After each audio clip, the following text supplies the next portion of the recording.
Hello student, स्वागत है आपका हमारे यूट्यूब चैनल मैथ इंडियंस में। कक्षा 12 गणित में इस समय हम लोग 13वां चैप्टर पढ़ रहे हैं, प्रायिकता, प्रोबेबिलिटी। और भाई एक्सरसाइज 13.4 में अभी हम लोग प्रश्न नंबर 12 से शुरुआत करने वाले हैं। अगर आपको इसके पहले के सवाल देखने हैं तो आप हमारी प्लेलिस्ट में से देख सकते हो। अब देख लो भाई, प्रश्न नंबर 12 में क्या कह रहा है। प्रथम 6 धन पूर्णांकों में से दो संख्याएं यादृच्छा बिना प्रतिस्थापन के चुनी जाती हैं। भाई है क्या कि आपके पास 6 धन पूर्णांक हैं, प्रथम 6 धन पूर्णांक 1 से लेकर 6 तक। उसमें से आपको दो संख्याएं उठानी है रैंडमली और विदाउट रिप्लेसमेंट।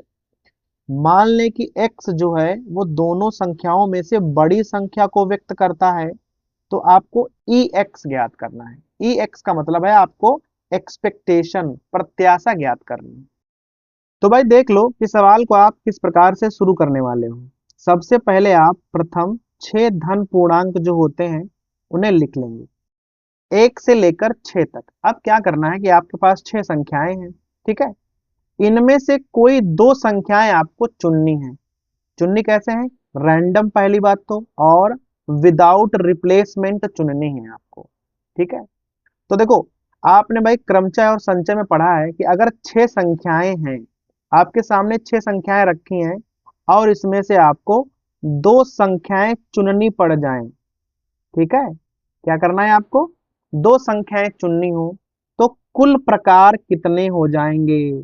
6 संख्याओं में से अगर आपको दो संख्याएं रैंडम उठानी हो तो चुनने के कुल प्रकार कितने होंगे? भाई सीधा है, आप यूज करोगे कॉम्बिनेशन को 6C2। 6 संख्याएं हैं और उसमें से दो संख्याएं आपको चूज करनी है। मान कितना हो जाएगा? 6 गुणे 5 और नीचे हो जाएगा फैक्टोरियल 2। भाई गुणा भाग करोगे ना तो आंसर आ जाएगा 15। अर्थात अगर आपके पास 6 संख्याएं हैं और उनमें से आपको दो संख्याएं चूज करनी है तो उसके कुल तरीके होते हैं 15, ठीक है। तो ये तो हो गई आपकी कुल घटनाएं, टोटल इवेंट्स। अब आपको x जो आपका रैंडम वेरिएबल है, यादृच्छिक चर, उसके मान क्या क्या होंगे? देखो, आप इसमें से कोई दो संख्याएं चूज कर लो। कोई दो संख्याएं चूज कर लो। कह रहा है कि उनमें से जो बड़ी संख्या होगी वो x का मान होगा। अब देखो, कोई भी संख्या आप चूज कर लो, कभी भी बड़ी संख्या एक नहीं हो सकती है, क्योंकि एक से सब संख्याएं बड़ी हैं। तो x का मान कभी भी एक नहीं हो सकता है, दो हो सकता है, ठीक है। क्योंकि अगर एक और दो को आप चुनोगे तो उसमें से दो बड़ी संख्या होगी, लेकिन कभी भी मान एक नहीं होगा, क्योंकि एक जो है वो सबसे छोटी संख्या है। मान 3 भी होगा, 4 भी होगा, 5 भी होगा और 6 भी होगा। तो ये है x के संभावित मान। कब? जब 6 संख्याओं में से आपने दो संख्याएं चुनी है रैंडम एंड विदाउट रिप्लेसमेंट। तो उनमें से बड़ी संख्याएं कौन कौन सी हो सकती हैं? दो हो सकती है, तीन हो सकती है, चार हो सकती है, पांच हो सकती है और छह हो सकती है। अब आपको इनकी प्रायिकताएं निकालनी है। तो देखो, सबसे पहले आपको ना सैंपल स्पेस लिखना पड़ेगा। जब x का मान 2 है तो कितने सैंपल स्पेस बनेंगे? देखो, अब बताओ, दो बड़ी संख्या कब हो सकती है? दो बड़ी संख्या तब हो सकती है जब आप एक और दो को चुनो। अगर आप एक और दो को चुनोगे तो उसमें से दो बड़ी संख्या निकलेगी। भाई एक और दो में कौन बड़ा है? दो बड़ा है ना। तो x का मान क्या हो जाएगा? 2। तो x बराबर 2 के लिए केवल एक ही इवेंट होगा, 1, 2। अब देखो, टोटल इवेंट है 15 और यहाँ पर केवल एक ही इवेंट आया है, अर्थात इसके लिए px का मान क्या हो जाएगा? 1/15 हो जाएगा।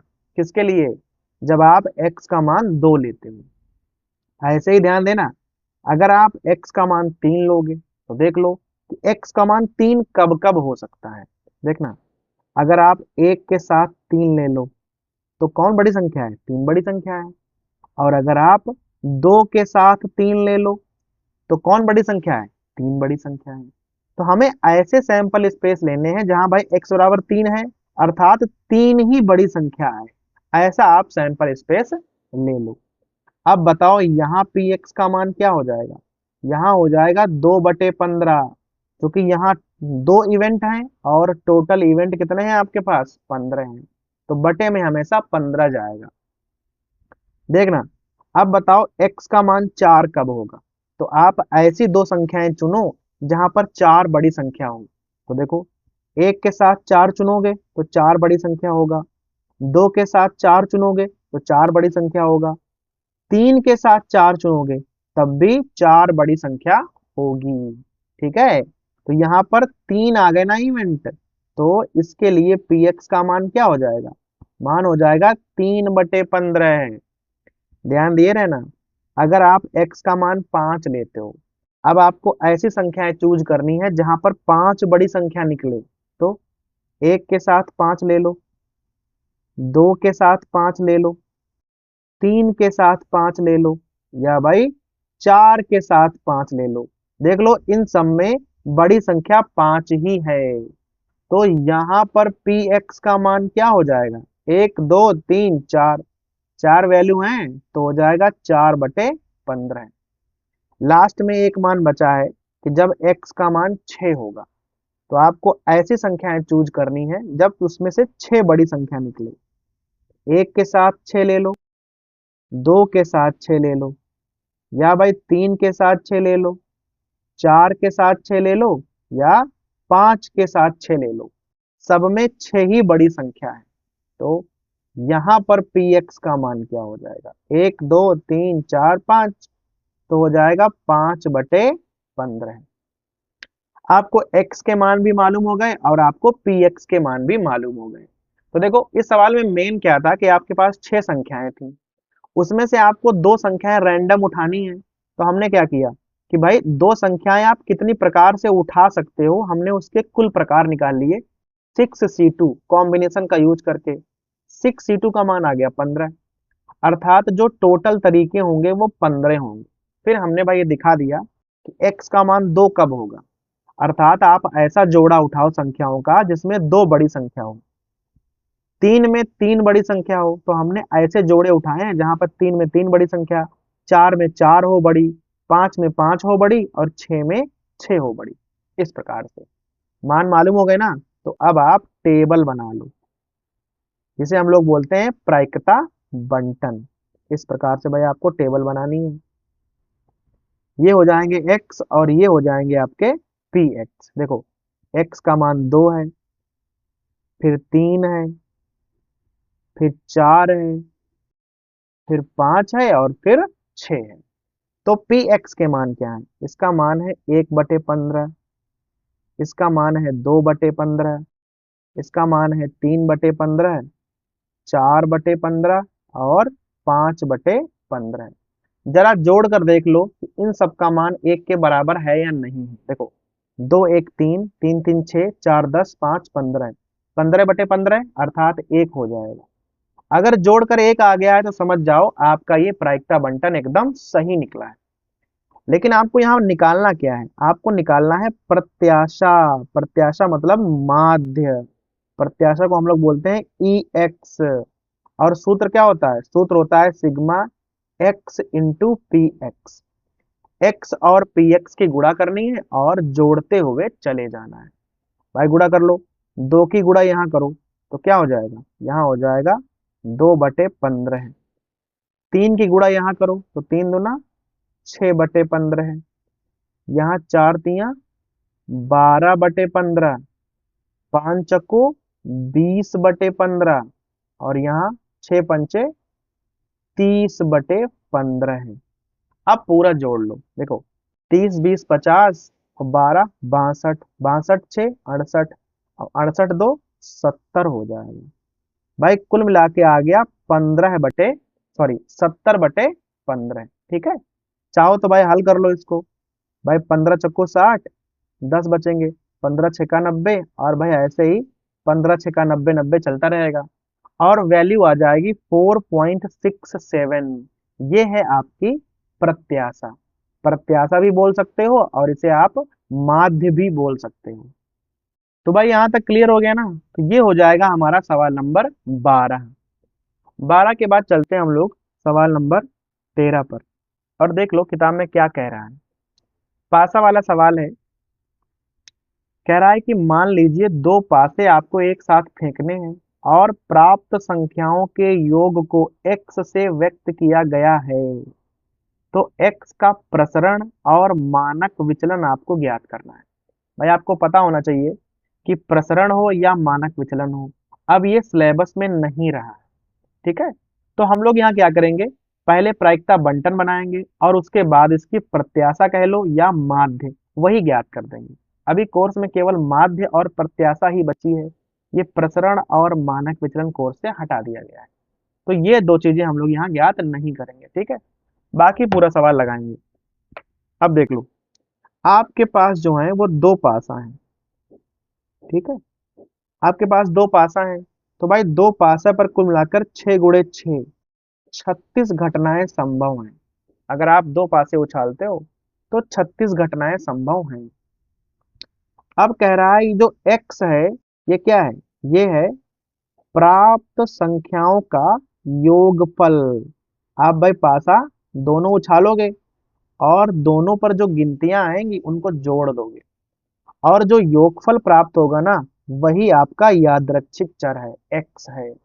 तो पहले आप मन में सोच लो x के कौन कौन से मान संभव हो पाएंगे। देखो भाई, पासे पर सबसे छोटी गिनती होती है एक, तो अगर दोनों पासों पर एक एक आ गया तो योगफल हो जाएगा 2। तो सबसे छोटी जो संख्या प्राप्त होगी ना योगफल में वो होगी 2। उसके अलावा 3, 4, 5, 6, 7, 8, 9, 10, 11 और जो सबसे बड़ी संख्या प्राप्त होगी ना योगफल में वो 12 हो सकती है। भाई दोनों पासों पर 6 और 6 आ जाएगा तो 12 हो जाएगा, ठीक है। तो सबसे छोटी संख्या होगी 2 और सबसे बड़ी संख्या होगी 12 है। तो x के मान तो क्लियर हो गए। अभी आपको निकालने हैं पी एक्स के मान। तो उसके लिए हम क्या करेंगे, उसके लिए हम यहाँ पर भाई सैंपल स्पेस का यूज करेंगे। अब बताओ x का मान 2 कब होगा, कौन कौन से सैंपल स्पेस यहाँ बनेंगे। देखो x का मान 2 तब हो सकता है जब आप 1, 1 लेकर आओ। भाई दोनों पासों पर एक एक आ जाएगा तो जोड़कर कितने हो जाएंगे, 2 हो जाएंगे। तो यहाँ पर केवल एक ही इवेंट संभव है, 1, 1। तो यहाँ पर पी एक्स का मान क्या हो जाएगा, मान हो जाएगा 1/36। भाई यहाँ एक इवेंट संभव है और टोटल इवेंट होते हैं 36। तो हो गया 1/36। ऐसे ही x बराबर 3 कर लो। अब बताओ x बराबर 3 कब कब संभव है, कौन कौन से सैंपल स्पेस हैं जहां पर x बराबर 3 आ जाएगा। तो या तो 1, 2 हो जाए या 2, 1 हो जाए। पहले पासे पर 1 आए, दूसरे पर 2 आए, पहले पर 2 आए और दूसरे पर 1 आ जाए। तो भाई जोड़कर तो 3 ही होगा ना। तो यहाँ पी एक्स क्या हो जाएगा, यहाँ हो जाएगा 2/36। ध्यान दिए रहना।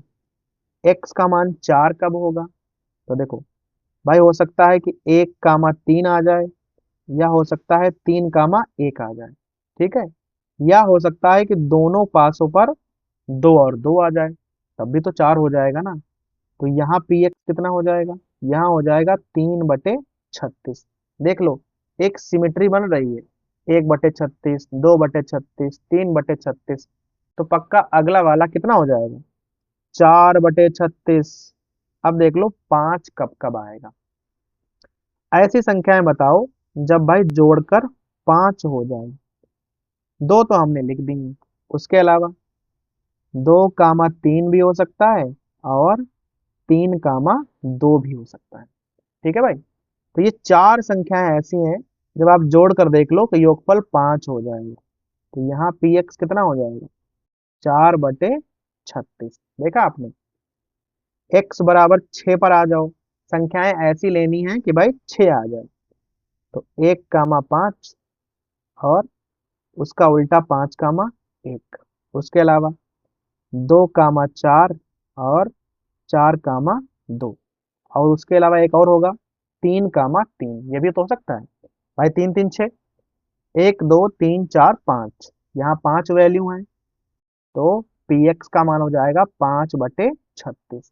बटे में 36 जाएगा, क्यों, क्योंकि टोटल इवेंट्स हमने ऊपर निकाले थे जो कि भाई 36 ही होते हैं।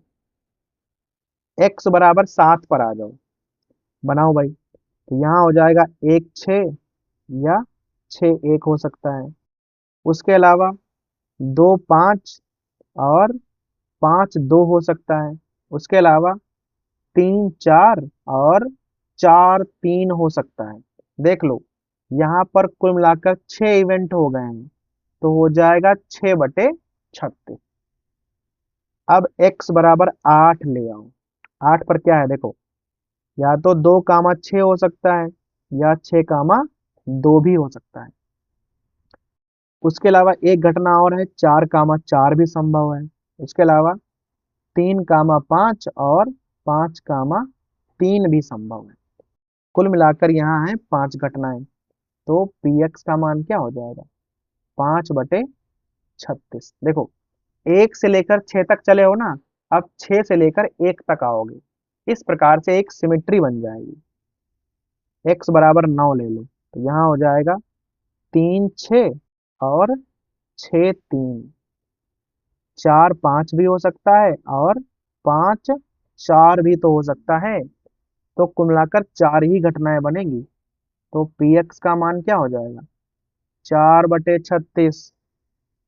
x बराबर 10। देखो, यहाँ होगा 4 6 और यहाँ होगा 6 4। इस प्रकार से एक और संभव है, 5 5। तो यहाँ पी एक्स कितना हो जाएगा, यहाँ हो जाएगा 3/36। अब आ जाओ x बराबर 11 पर। देखो, या तो होगा 6 5 या 5 6, तभी तो 11 आएगा ना। तो यहाँ पी एक्स कितना हो जाएगा, यहाँ हो जाएगा 2/36। और लास्ट में एक बचा है, x बराबर 12। बताया था, जब 6 और 6 आएगा तो 12 योगफल हो जाएगा। तो यहाँ पी एक्स हो जाएगा हमारा 1/36। तो जो भी हमने यहाँ देखो इवेंट लिखे हैं ना, ये पूरे सैंपल स्पेस, इनको आप गिन डालो। ये हमने 36 लिख डाले हैं, क्योंकि भाई टोटल 36 इवेंट ही संभव हैं। और हमने x के सापेक्ष सब पी एक्स के मान भी निकाल दिए हैं। अब आप यहाँ पर ना क्या बनाओगे, यहाँ पर आप बनाओगे टेबल। ठीक है, इस प्रकार से ये हो गई हमारी x और पी एक्स वाला पार्टीशन। ये x है और ये है आपका पी एक्स। पहले मान है 2, फिर 3, फिर 4, फिर 5 6 7 8 9 10, फिर 11 और फिर 12। देखो, यहाँ है 1/36, फिर 2/36, 3/36, फिर 4/36, 5/36 और यहाँ 6/36। ठीक है, फिर उल्टा घटाओ, 5/36, यहाँ 4 फिर यहाँ 3 आ जाएगा, यहाँ 2 और यहाँ फिर से 1। वैसे निकालना था यहाँ पर मानक विचलन और प्रसरण, पर भाई कोर्स में तो रहा नहीं है, तो हम लोग यहाँ प्रत्याशा निकाल कर ही सवाल छोड़ देंगे। गुणा करो, पहले यहाँ 2 से गुणा करो। भाई सूत्र क्या होता है, सूत्र होता है पी एक्स इंटू एक्स और सिग्मा भी होता है। ठीक है, जोड़ना होता है गुणा करके। यहाँ गुणा करोगे तो आ जाएगा 2/36। यहाँ आ जाएगा 6/36। 4 तियां 12/36। 5 चको 20/36। फिर 6 पंचे 30/36। 7 6 42/36। फिर 8 5 40/36। फिर यहाँ 9 चौक 36/36। यहाँ 10 तियां 30/36 हो जाएगा। यहाँ 11 दूनी 22/36। 12 एकम 12/36। अब आपको केवल ना गिनतियां जोड़नी है ऊपर वाली। देखो, 6 2 8, 12 8 20, 20 20 40, 40 30 70, 70 42 112, 40 152, 152 30 182 और 6 188 218। 218 में जोड़ोगे 22 तो 240 हो जाएंगे। और ये कुल मिलाकर आ जाएगा 252 आ जाएगा। ठीक है भाई, एक बार आप जोड़कर देख लीजिएगा, और काटोगे ना तो पूरी पूरी वैल्यू आ जाएगी 7 के बराबर। ठीक है भाई, तो ये हो जाएगी आपकी प्रत्याशा। हालांकि सवाल में कह रहा था कि आप प्रसरण और मानक विचलन बताओ, लेकिन चूंकि अभी वो कोर्स में नहीं है, तो अभी अधिक से अधिक आपसे केवल प्रत्याशा ही पूछ सकता है। तो हमने यहाँ पर प्रत्याशा निकाल दी है, जिसका आंसर आ गया है 7। तो भाई ये हो जाएगा हमारा प्रश्न नंबर 13। ठीक है, अभी भाई हम लोग चलते हैं प्रश्न नंबर 14 की ओर। देख लो, प्रश्न नंबर 14 भी आसान सवाल है। कह रहा है कि कोई कक्षा है, 15 छात्र हैं, और उनकी आयु आपको मालूम है, इस प्रकार से देखो दी हुई है। एक छात्र को इस प्रकार चुना गया है कि प्रत्येक छात्र के चुने जाने की संभावना समान है। ठीक है, उसकी आयु को आप x लिख सकते हो, और x क्या है आपको पता ही है। कह रहा है पहले तो प्रायिकता बंटन ज्ञात करना है, x का माध्य ज्ञात करना है, और ये चीजें तो हमें ज्ञात नहीं करनी है ना, ये तो अब सिलेबस में नहीं है, तो हम केवल माध्य तक ही ज्ञात करेंगे। अब देखो, सवाल हमने यहाँ पहले लिख रखा है कि भाई 15 छात्र हैं आपके सामने और सबकी आयु लिखी हुई है। उसमें है ये कि आपको छात्र छांटने हैं, तो कह रहा है सबकी संभावना बराबर है, अर्थात आपको रैंडम उठाने हैं, ऐसा नहीं है कि भाई इसको उठाओगे तो इसको नहीं उठाओगे। सबको चुनना है आपको, बारी बारी से चुनने की वो जो है संभावना समान है। तो देखो 15 छात्र हैं, तो जरा इन्हें आप एक तरीके से लगा लो। देख लो 14 वाले कितने लोग हैं। ठीक है, देखो भाई, तो यहाँ आप x निकाल लो पहले। देखो ये है 14, फिर देख लो कोई 15 वाला होगा, फिर इसमें कहीं पर 16 भी होगा, कहीं पर 17 भी है, 18 भी है, 19 भी है, 20 भी है, और 20 के अलावा 21 भी है। ठीक है, तो ये तो आपके x के मान हो गए। 1 2 3 4 5 6 7 8, 8 वैल्यू हो गई। लेकिन है क्या कि देखो 14 वाले ही कई छात्र हैं, तो आपको यहाँ बारंबारता भी मालूम है, fx भी आपको पता है। 14 वाले एक दो और दो लोग हैं, यहाँ दो हो गए। 15 वाले अकेला ही है, तो भाई 15 वाला जो है अकेला हो गया। अब देख लो 16 वाले, एक ये 16 वाला है और एक ये 16 वाला है, 16 वाले हो गए दो। अब देख लो भाई 17 वाले, एक ये है और एक ये है, तीन हो गए। 18 वाले, एक ये 18 है और एक ही 18 है बस, तो भाई 18 वाला भी एक है। अब 19 वाला देख लो, एक ये 19 है और एक ये 19 है, तो ये दो हो जाएंगे।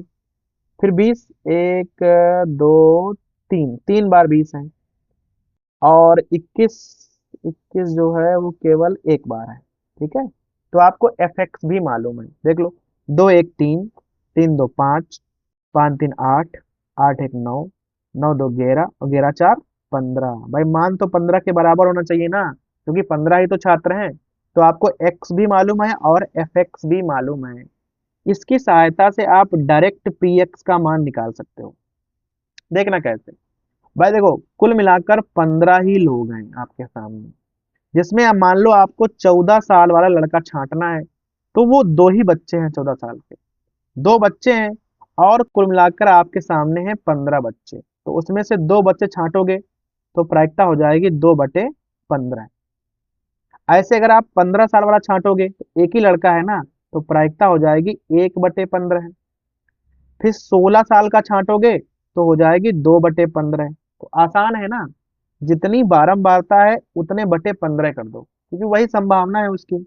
यहाँ हो जाएगी 3/15, यहाँ फिर से 1/15, यहाँ 2/15, यहाँ 3/15, और यहाँ फिर से 1/15 हो जाएगा। क्योंकि भाई देखो, आपने आयु वाले बच्चे तो छांट लिए, फिर एक ही आयु के कई सारे बच्चे थे, तो हमने बारंबारता बना दी। जोड़कर हमने चेक भी कर लिया कि भाई 15 ही होना चाहिए, क्योंकि कुल मिलाकर 15 ही बच्चे हैं। अब आपके सामने 15 बच्चे हैं, और मान लो आपको ये 14 साल वाला लड़का छांटना है, तो जो कि भाई दो ही बच्चे हैं ना 14 साल के, तो क्या करोगे, 2/15 हो जाएगा। अगर ये छांटना है 15 साल वाला, एक ही बच्चा है ना, तो प्रायिकता हो जाएगी 1/15, क्योंकि सामने 15 बच्चे हैं आप। ठीक है, तो आपको x मालूम हो गया और आपको px दोनों मालूम हो गए। तो इसका आप प्रायिकता बंटन वैसे करके बना लेना, कोई दिक्कत है नहीं, केवल x और px में ही बनेगा। और आपको यहाँ निकालना क्या है, हमें यहाँ निकालना है प्रत्याशा। प्रत्याशा कह लो या आप उसे माध्य कह लो, कुछ भी कह सकते हो, म्यू भी बोल सकते हो या ई एक्स भी बोल सकते हो। सूत्र होता है sigma x into P x. केवल आपको गुणा करनी है। तो भाई देखो, एक्स ये वाले हैं और पी एक्स आपके ये वाले हैं। तो भाई यहाँ गुणा कर लो, देखो 14 दूनी 28 प्लस यहाँ 15 एकम 15 हो जाएगा, यहाँ 16 दूनी 32 हो जाएगा, यहाँ 17 तिया 51 हो जाएगा, 18 एकम 18 हो जाएगा, 19 दूना 38 हो जाएगा, यहाँ 20 तिया 60 हो जाएगा, और 21 एकम 21 हो जाएगा। और सब में बटे 15 है, तो हमने उन्हें एक ही बार में लिख दिया है, बार बार लिखना नहीं पड़ेगा, केवल जोड़ना है आपको। 28 और 32 60 और 15 75, 75 और 21 126 और 18 144, 144 और 38 182 होंगे, और 60 242 हो जाएंगे, और 242 और 21 263 हो रहे हैं। ठीक है, एक बार लेकिन इन्हें आप पूरा जोड़ कर देख लेना, भाई ये जोड़ सही है या नहीं। अभी आपको 15 से भाग करना है, तो 15 एकम 15, यहाँ हो जाएंगे 11 113, 15 सत्ते 105, फिलहाल 8 बचेंगे, तो 15 बचे 75। ठीक है भाई, 5 बचेंगे और 15 तिया 45, तो आपका आंसर आ जाएगा 17.53। और ये क्या है, ये आपका माध्य है, माध्य कह लो या आप इन्हें प्रत्याशा भी कह सकते हो। ठीक है, तो ये हो जाएगा आपका सवाल नंबर 14। अब भाई सवाल नंबर 15 जो है वो काफी आसान है। ठीक है, देख लो, कोई बैठक है, 70% सदस्यों ने किसी प्रस्ताव का अनुमोदन किया है और 30% ने उसका विरोध किया है। एक सदस्य को यादृच्छा चुना गया है, उस सदस्य ने प्रस्ताव का विरोध किया हो तो x का मान 0 ले लो, अगर अनुमोदन किया हो तो x का मान 1 ले लो। तो आपको क्या निकालना है, ई एक्स और वार एक्स निकालना है। ये सवाल बहुत आसान है, यहाँ हम डायरेक्ट टेबल ही बना सकते हैं, कोई दिक्कत नहीं है। ठीक है, इतना आसान है ये। देखो एक्स है, कह रहा है कि अगर विरोध किया होगा तो 0 ले लो, अगर अनुमोदन किया है तो 1 ले लो। ठीक है, फिर भाई साफ साफ लिखा है कि 30% ने विरोध किया है, 30%, तो प्रायिकता क्या हो जाएगी 30/100। और 70% ने उसे अनुमोदित कर दिया है, तो प्रायिकता क्या हो जाएगी 70/100। देखा, तो x के मान भी उसने दे दिए थे और px भी उसने दे ही दिया है। भाई अगर प्रश्न लिखा हुआ है ना, तो प्रायिकता आपको डायरेक्ट मालूम है कि बटे 100 करो, प्रायिकता मालूम हो जाएगी आपको। x और px मालूम है, तो आप ex तो डायरेक्ट निकाल सकते हो ना, दोनों की बस गुणा ही तो करनी है। यहाँ 0 हो जाएगा और यहाँ हो जाएगा 70/100। लो, 0.7 आ जाएगी आपकी ex। ex क्या है, ex है आपकी प्रत्याशा, तो प्रत्याशा हो जाएगी 0.7। और ये हो गया सवाल नंबर 15।